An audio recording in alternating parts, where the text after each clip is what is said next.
UTF అని ఒక సంస్థలు పెట్టుకుని గవర్నమెంట్ టీచర్స్ వాళ్ళు ఈస్ట్ వెస్ట్ గోదావరిలో 13,000 మంది ఉంటారు.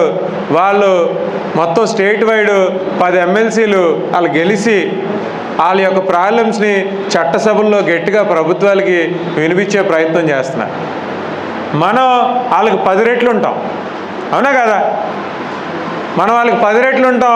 ఆ 10 రెట్లు ఉన్న వాళ్ళు మనం ఒక యూనిటీతో ఉండి ప్రైవేట్ టీచర్స్ ఫెడరేషన్ అని మనం పెట్టుకుని మనమే ఆ 10 ఎమ్మెల్సీలు గెలిస్తే మన ప్రాబ్లమ్స్ చట్టసభల్లో వినిపించడానికి ఓ 10 మంది లీడర్స్ మనం పంపించుకోవచ్చు కదా అనిపించింది. సో అవసరమైతే గౌరవ అధ్యక్షుడి కింద నేనే ఉంటాను, ఎమ్మెల్సీ కింద నగ్గితే మనం ప్రైవేట్ టీచర్స్ ఫెడరేషన్ అని పెట్టుకుని మనం కూడా ముందుకెళ్ళచ్చు. ఇంతకుముందు యూనియన్స్ లేవా అంటే ఉన్నాయి. 2019లో కూడా ఒక యూనియన్ ఉంది, కానీ అది ఎలక్షన్ కోసం పుట్టింది. ఎలక్షన్ అయిపోయిన తర్వాత అది వాట్సాప్కి పరిమితం అయిపోయింది. నేనేమంటానంటే అటువంటివి మనం చేయకూడదు. ఎలక్షన్ అయిన తర్వాత యూనియన్ పెట్టుకుందాం, దాని ఐడియాలజీ బాగుంటుంది. మనమే 10 మంది ఎమ్మెల్సీని గెలుచుకుని చట్టసభలో మన ప్రాబ్లమ్స్ వినిపించగలిగితే డెఫినెట్గా private teachers problems will be heard. So this is all about my manifesto. Hope మీకు నచ్చింది అనుకుంటున్నాను, బోర్ కొట్టించలేదు అనుకుంటున్నాను. మీకు నచ్చితే కనుక ఓ 2 చప్పట్లు కొట్టి మీకు నచ్చిందని చెప్పమని కోరుతున్నాను. Thank you so much. Me response చాలామంది ఉన్నారు కాబట్టి సమయం తక్కువ ఉంది, వెళ్ళిపోయే మూడ్లో కొంతమంది ఉండొచ్చు కాబట్టి ఒక 2 లేదంటే 3 లేడీ ఫ్యాకల్టీ నుంచి, జెంట్ ఫ్యాకల్టీ నుంచి ప్రిన్సిపల్ గారు ఎలా మాట్లాడతారు, నాగేశ్వరరావు గారు మాట్లాడతారు. మిగిలిన వాళ్ళు కూడా అటు నుంచి ఇటు నుంచి ఒక్కొక్కరు మాట్లాడాల్సిందిగా కోరుతున్నాను. సో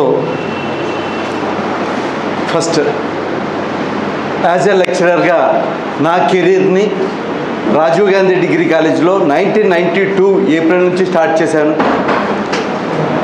అక్కడ నేను కామర్స్ లెక్చరర్గా ఉండేవాడిని.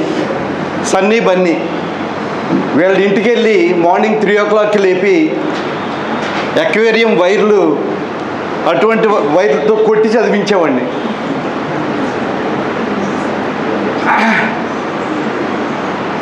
ఒకసారి మా అన్న హర్ష్ కుమార్ ఉన్నారంటే యాజిటేషన్స్లో అది ఆయనకి పెట్టింది పేరు. ఇప్పుడు మీ అందరి తరఫున నేను సుందర్ మన కాలేజీలో లెక్చరర్స్ అందరికీ అన్నయ్యనండి. మన కాలేజీలో మీ తరఫున నేను చెప్తున్నాను, సుందర్ మేనిఫెస్టో బాగుంది, యాక్టివ్ పార్టిసిపేషన్ ఉంది కాబట్టి మనం అంతా కలిపి సుందర్ని డెఫినెట్గా సపోర్ట్ చేద్దామని సభాముఖంగా నేను చెప్తున్నాను. Thank you. అన్నయ్య వచ్చినాడు మనకి వెన్నెల తెచ్చినాడు అని ఒక పాట ఉంది. అట్లాంటి వెన్నెల తీసుకొచ్చే కొత్త విషయాలు మేము లాంగ్వేజ్ చదివే వాళ్ళకి కూడా ఈ ఆర్టిఫిషియల్ ఇంటెలిజెన్స్ గురించి నేను కవిత్వాలు రాస్తాను, పోయిటరీ, ఇంటర్నేషనల్ పోయిట్ అనమాట నేను. అంటే అట్లా కూడా రాయకుండా మామూలుగా తన బర్త్డే పిల్లలకి ఆ చార్జ్ బీటీలో నుండి అలా కూడా అంటే మాకు కూడా అది ఏదన్నా తట్టని పదం ఏదన్నా ఉంటే ఉపయోగపడుతుంది అనేది ఒక విషయం తెలిసింది.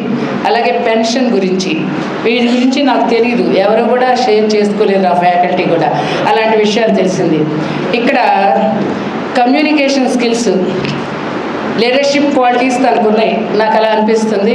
రూపమే కాదు, వాక్చాతుర్యం, నిజం మాట్లాడటం, ఏది చేస్తానో అది చేస్తాను, ఏది చేయను అది చేయను, అది అవకాశం లేనిది కానిది నేను చేస్తానని, ఆకాశంలో పుష్పం ఉంది అది నేను మీకు తెచ్చిస్తాను అని ఈ యువకుడు చెప్పట్లేదు.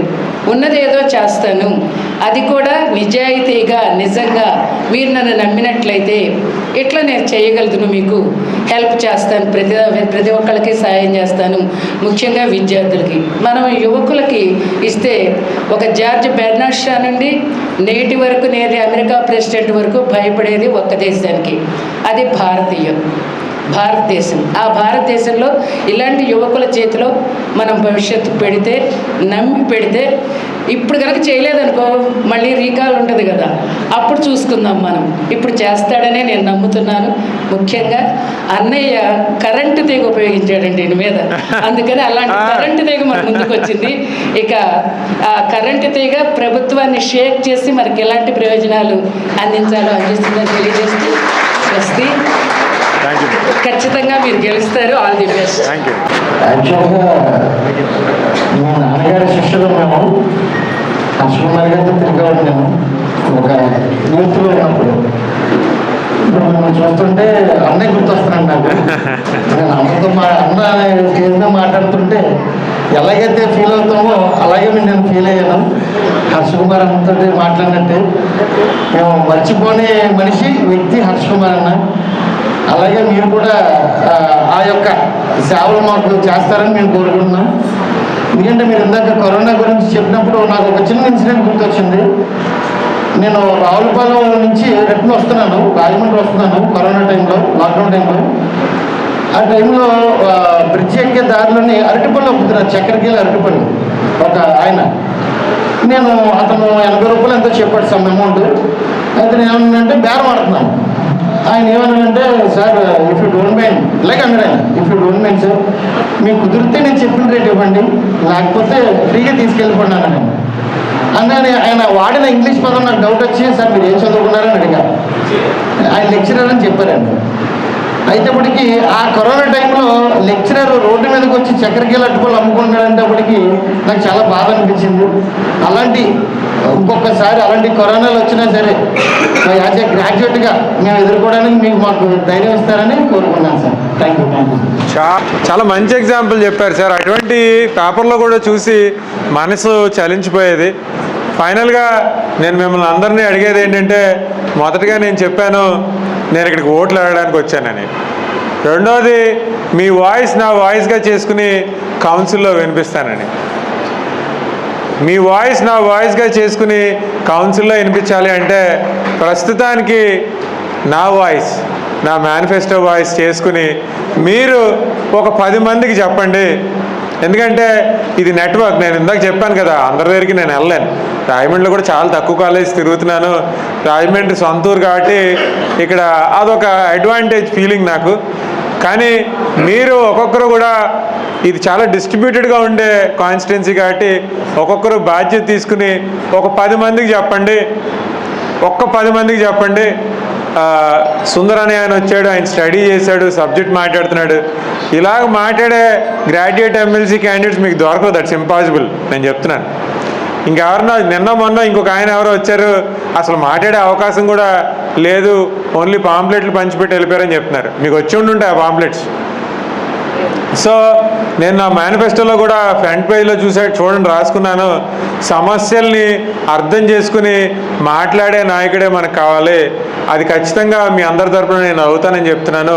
మీరు నా తరపున ప్రస్తుతానికి ఒక 10 మందికి చెప్పే ప్రయత్నం చేయమని మిమ్మల్ని అందరినీ అభ్యర్థిస్తున్నాను. థ్యాంక్ యూ సో మచ్ నాకు ఈ అవకాశం ఇచ్చినందుకు.